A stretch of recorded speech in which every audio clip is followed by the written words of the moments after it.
Hello, and welcome to Watch and Wait Wednesday at MemoryINKers.blogspot.com. Today we're going to do a really fun project, this card, and I'm going to teach you how to make this really fun flower. Okay, what we're going to use today for this project is our old olive ink, this fabulous new Blossom Punch, this stamp from the On Your Birthday stamp set, the Subtles Glimmer Brads, your paper piercer, your matte pack, some Blushing Bride cardstock, some Whisper White cardstock, and some pieces from the Tea Time Simply Scent scrapping kit. So let's get started.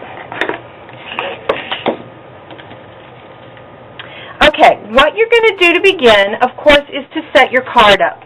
So we're going to start with this Whisper White. This is the easy part. Most of you already know how to use our stamps and our ink pads.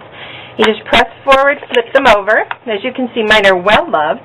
And then what you're going to do is you're going to knock, knock, knock, and then ring to get, like you're pressing a doorbell, to get a very nice stamp set. If you're concerned about whether or not your image is straight, you can use a Stamp-A-Ma-Jig. My theory is perfection is overrated, so I don't worry about it that much. Then I'm going to take this piece of border that was from the Simply Scent scrapping kit, and I'm going to place it about an inch over the line, which this is not lined up. So if you have our grid paper, it's so awesome for lining things up. I just love it. So it's actually more like 3/4 of an inch. So that's on there, and that looks really, really crooked. But this is just for sample, so I'll show you the good one again when we're done. So I'm going to set that aside for a minute. Then we'll take our wonderful Blossom Punch.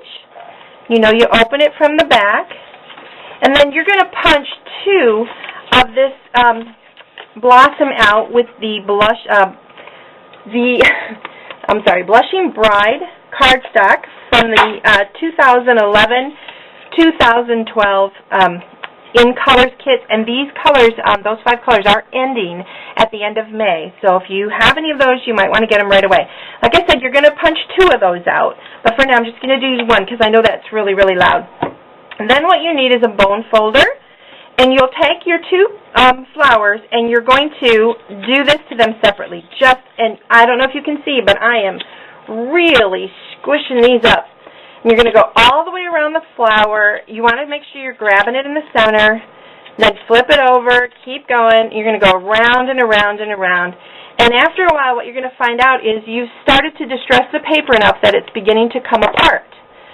Then you take it and you pull it apart, and you're careful as you go because you want to get to the next couple of flowers. At least do, with this punch, 3 flowers before you get too carried away. But look at that gorgeous inside. Look at that. Isn't that fabulous?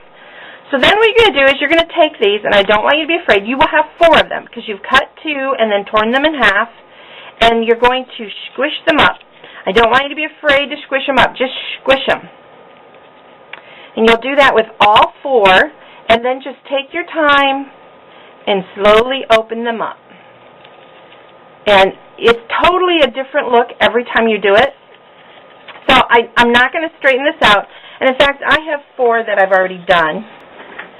Once you have all of your flowers done, you'll go back and get the piece that you stamped with the happy birthday information or whatever sentiment you're going to use.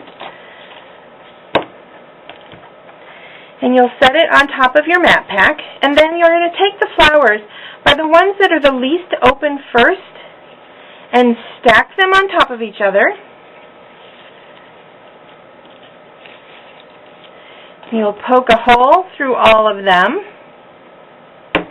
And I like to pick it up and sort of wiggle it around so that I can get a pretty good hole in there. So it makes it a little bit easier to get the brad through.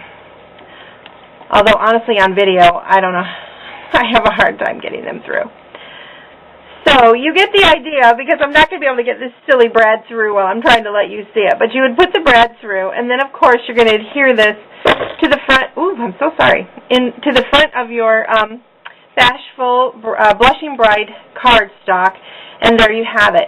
Don't be afraid of this. What you can do is you can squish it up as much as you want, or you can flatten it out. So whatever look you're going for, there it is. It's perfect, and it's a fun thing to learn. I love the suede look of the flower.